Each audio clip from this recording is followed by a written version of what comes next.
Hi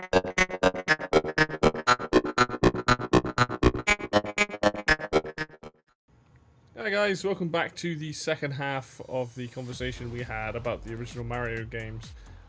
This is just, we split it in two halves just because of how long the episode was, so without further ado, take it away, past selves. Yeah. Well, that brings me on to the next game, basically, in the original game, Super Mario Bros. 3, which, I'm just going to put this out here, is probably my second favourite game of all time. I fucking love that game. I think that game is amazing, but we'll get to what I think about it later. Let's start with 3, because don't know if you've played any of 3. I've been racking my brain over the last couple of days. The look in your eyes. If I've actually played it, it all kind of blur into like one game. All the 2D ones after this point. Yeah. So like before, there's like, oh, that's like the one when you're in the Mario shoe and you have to go around the world. Karibo shoe. Yeah. So it's that one. Yes, it's the one where you have like the airships and the Koopa kids, and like you first get like the raccoon and the ability to fly. Yeah, it's like I've definitely played it because I remember doing the chargey up thing and jumping with the raccoon tail. Yeah. But to be honest, that one and all the worlds and all the other ones and the Game Boy and that kind of just all blend into one by that point. Yeah. So I can't really save away really. Yeah. But what I remember I liked it. It's mainly comes from speedruns, really. Yeah, it's a good game to watch to be speedrun because of that P speed. You know, everyone just like spamming the P across the levels. It's impressive. I mean, what were like your first memories of playing this? Because I imagine you might have had the same reaction I did. Well, I didn't play it until I was at uni, so bloody hell. I played like the original Mario Brothers, and like I grew up on like playing Mario 64 and stuff, but like 3 in World, I didn't play till I was at uni. Yeah. Just playing it at first, and even just the first level, just seeing like there's so much colour in the game. I think it's just so colourful. Bright colours. And the music just makes it's so even happier. It expands on like the happiness of the other game, a kind of fun, happy vibe, and there's like brightly coloured boxes. Everything has a face on it, and there's just so many items, and just the thing with the cards at the end of each level, and like get a star or a mushroom or a flower and try to match them up, and then the map system. No one had had a simple map system on a game before, and you can take different routes around, and there's little mini games where you can try and match things up, like the card matching. Yeah, there's everything about it. I found that, and all the power-ups. Obviously, there's so many different power-ups that make. Yeah, that's and you can like use them when you want, or you can save them until later in the game. That gives it a sense of strategy almost, because you want to save. Levels. Yeah, you want to save like your frog suit for when you're going to be doing a water level or something like that. And I think it's just so advanced for when it came out. What, 1988? Yeah, something like that. I'll tell you what, one of the things that game did first was the parallel and vertical scrolling at the same time. Because when you fly diagonally, obviously the screen's loading left and up. Yeah. It was one of the first games. It came out right at the end of the lifespan of the NES, I believe. But yeah, it was doing some things like that. Like one of the first games doing that anyway. That had that whole pushing the thing, and that's why it's quite. If you play that game now and you play it on the original version, you'll see that the right hand side of the screen kind of like scrolls almost, like just the edge of it, where it's loading it up. But my first sort of memories of that are pretty much. Apart from I played it a lot before you did at uni. I played it when I was much younger because when we had a NES, we had 1, 2, and 3. Oh, you're probably like 6 or something. Yeah, something like that. I remember being rubbish at it again, but I remember me and my brother stuck at it. You know, the world system, like, because what was good about it was, like you said, the world system. The levels were generally quite short, apart from some of the later ones. But what was good was the fact that each world would mash up the levels. So you'd have like your first world was just kind of like overworlds, and you had a couple underground levels. Second world was like desert and sand, and you have your water. And that's kind of what set the trend for later Mario games. Yeah. But what was good was it was the first thing that was done on it. So whenever you get to things like the later worlds, we never got to that often, like Pipeline and Iceland. It's like, oh cool, like we didn't know the levels as well. So it was more of a challenge. It was like, fun. Like, I love Iceland. I don't know why it's ice physics, but I like a lot of the level design on that. And my brother loved Pipeline and stuff, and that game just did a lot of things right, I think. You know. It expanded on what was good about the first one, which was like the power-ups, and it obviously went back to that formula of being able to jump on things and you use fire flowers and stuff. But then also adding like the raccoon, the hammer suit, frog suit, all these other power-ups that were actually useful. I mean, the frog suit, admittedly, is only really good for underwater, but it made it so much easier to control when you're swimming. Rather than like sort of doing that weird like float thing, you kind of went in straight lines, you could just manoeuvre between stuff. You don't have to worry about those bloody things that go up and down. Bloopers. Fucking hell.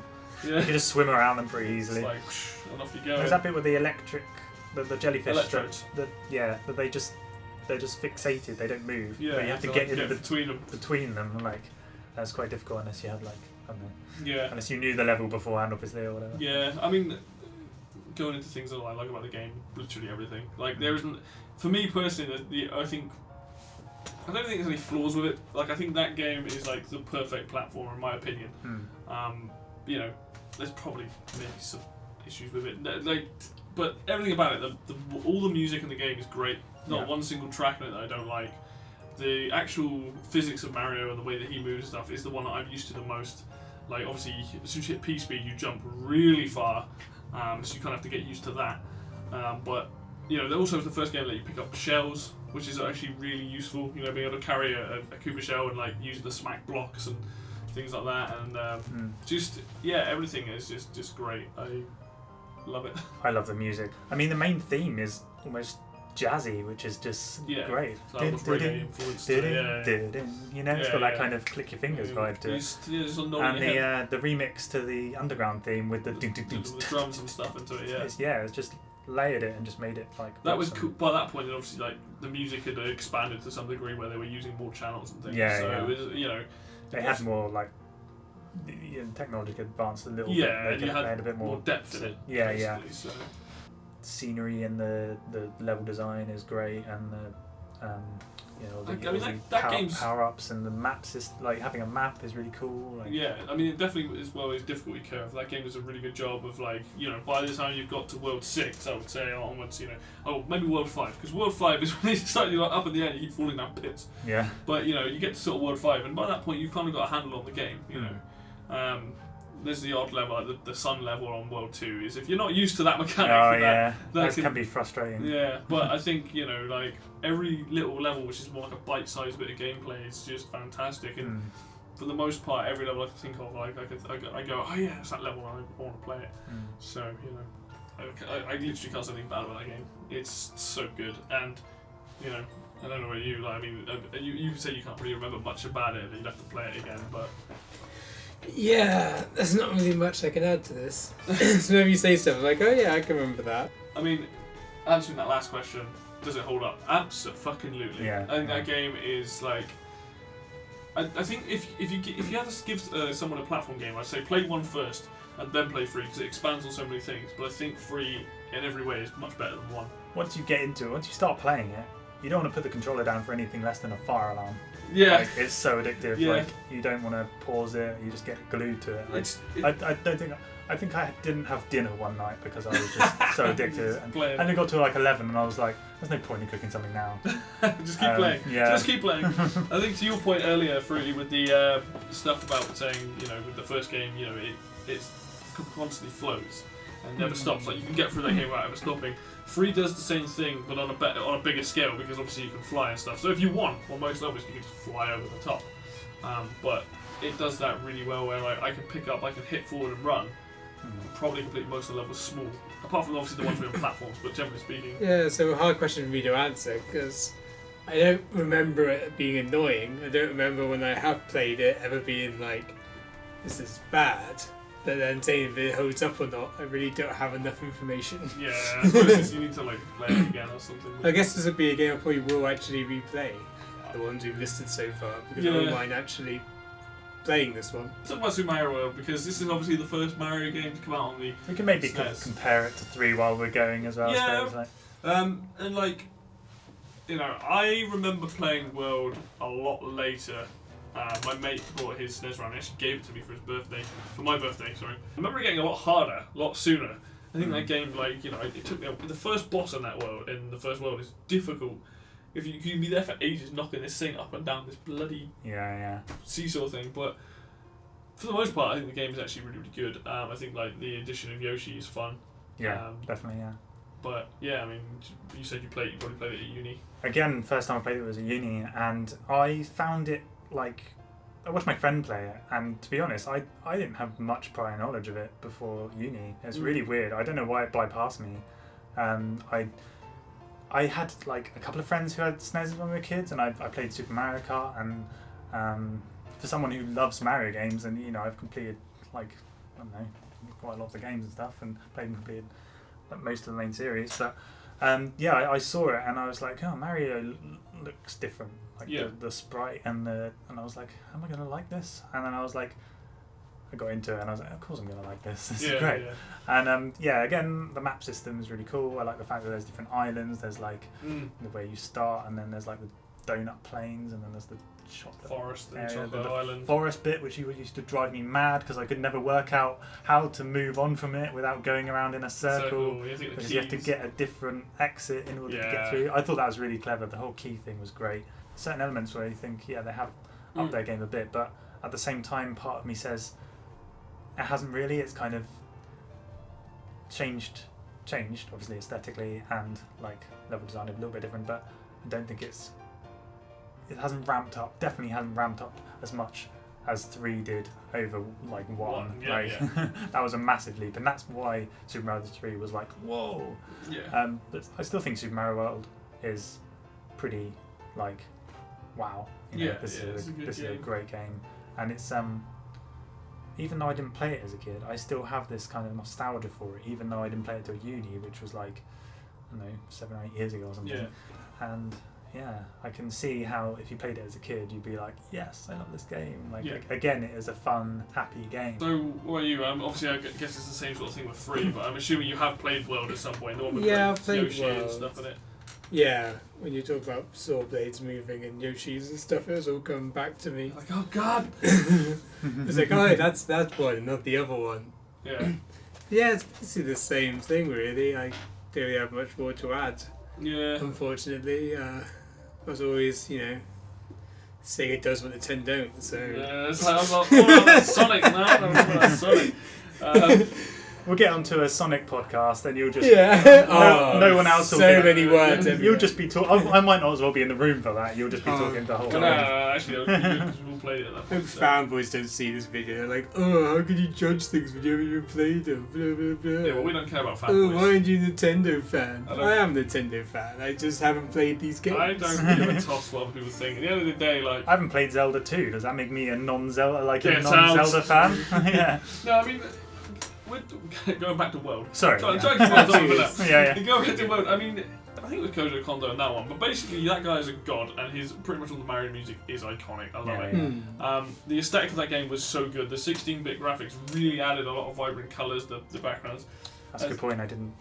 That, but and like you get a lot of vibrant colours from it and stuff like that. I think for the most part the game's good, but the thing that lets the game down for me, and it's the only thing that I don't really like about the game, is like, where's all the power-ups gone? You've literally got Mushroom, Star, Fire Flower, and then the Feather. Yeah. It's like, hang on, the other one had like 4 more. You know? Oh yeah, it's true. You haven't got the frog suit. No frog have suit. You? No Hammer Brothers suit.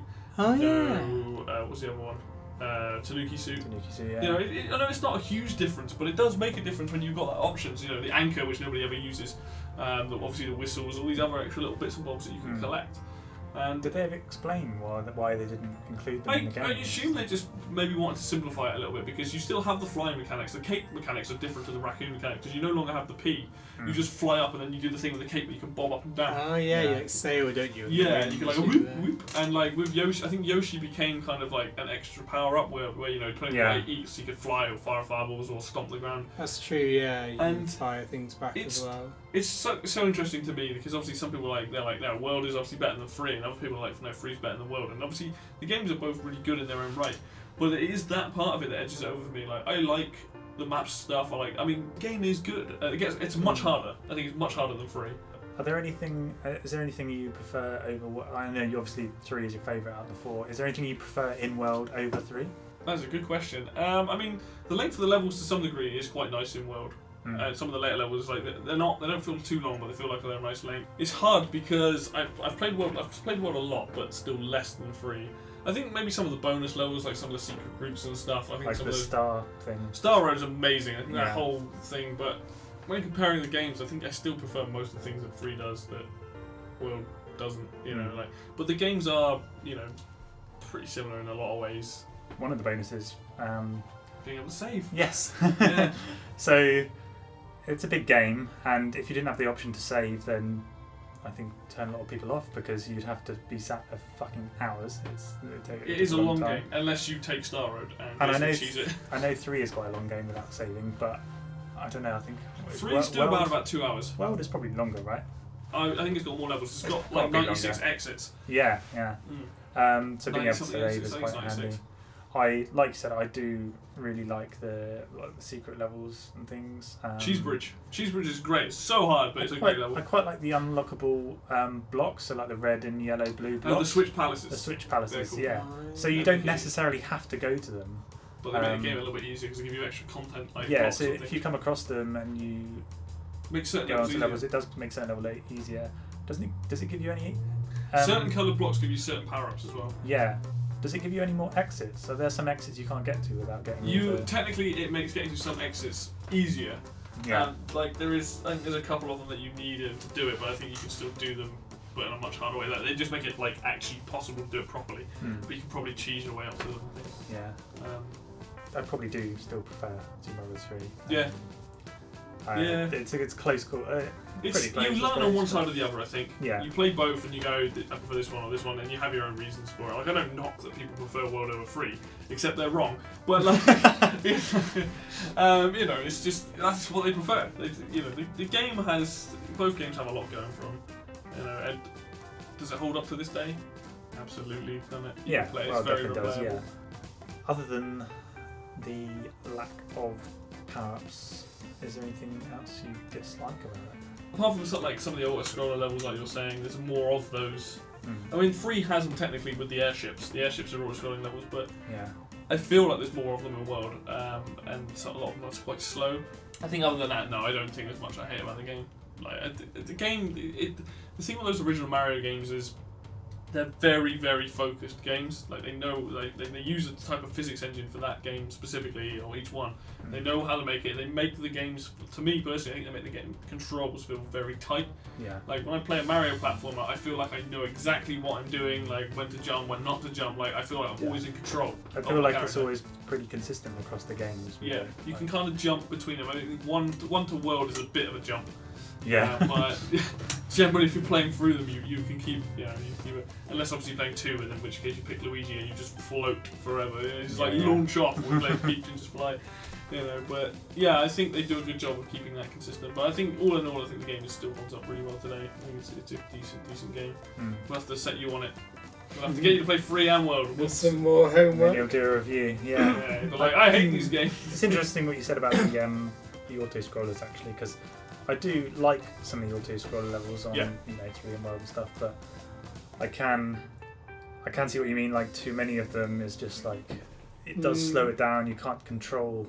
You feel less in control. You definitely been a big fan of auto scrollers. No, you definitely want far more normal levels. I don't think they're bad, but I think they have to be interesting. I think if you can make ones interesting, like with some of the ones I liked on 3 with the airships, it kind of made sense. You're trying to storm this airship. You're running from left to right, and they always felt fun. Apart from the really slow one with just flames and nothing else. But I like that. Thematically, that felt cool. The same with the tank levels on 3.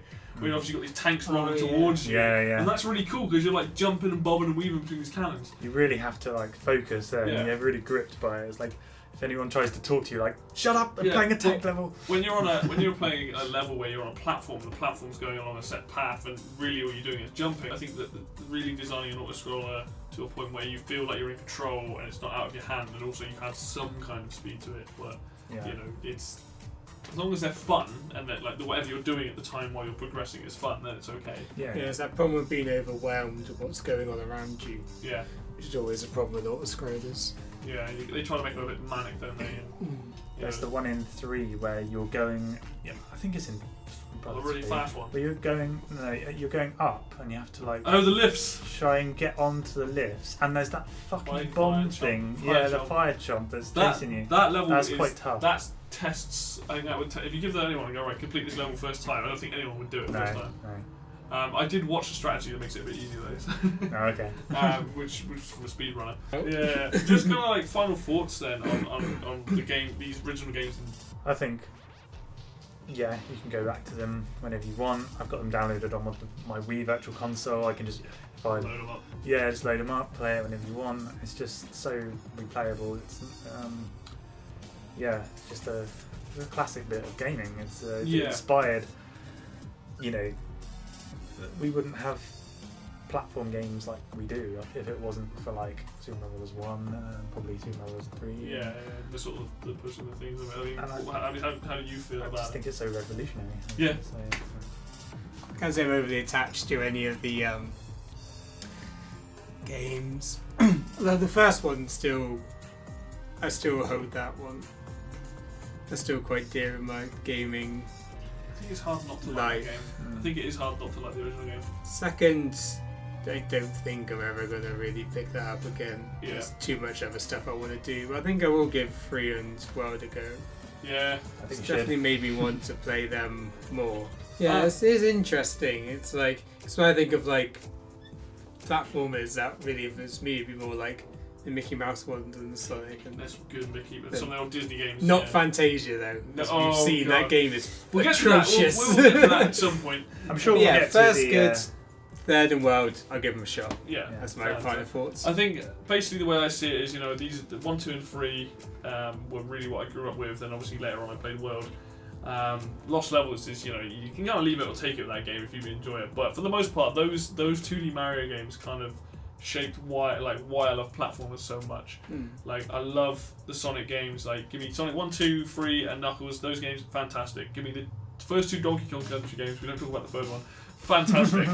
Like, there's the reason I like platform games is because of Mario. And like, even today, like, I'm still really like a bit of a stickler when it comes to platform games. And if it doesn't control, like, it has to control a certain way for me, like, or it has to have its own control for me to really enjoy it. It's like with like the first Mario game. It's the same as like being a fan of horror movies and the original like Nosferatu film.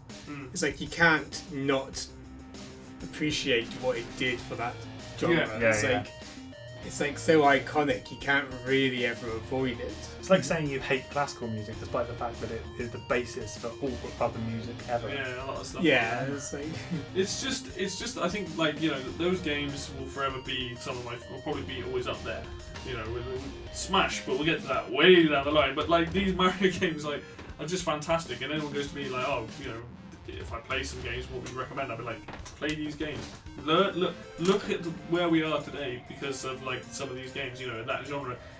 Crash Bandicoot, the first one, especially for me later on. A fantastic 3D platformer that still uses 2D mechanics, basically. I was about to say, 3D. It's 3D in looks, but it still uses the left and right and stuff. Obviously a lot of Super Mario 64, we'll get to that later as well, and to do with 3D platformers. But a lot of the just mechanics and some basic things, there are platform games you're going to play that are good games, and it's because that we had, the original Mario game that just set a nice trend of, like, almost like the mechanics of it being able a jump button and maybe some kind of power or attack. That's all you need is a jump and an attack, and like, that's why those games are so good.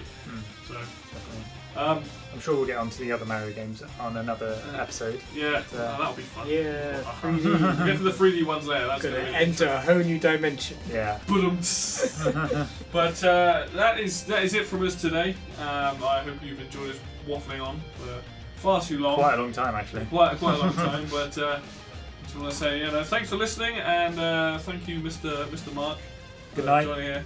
Cheers, Marky Mark.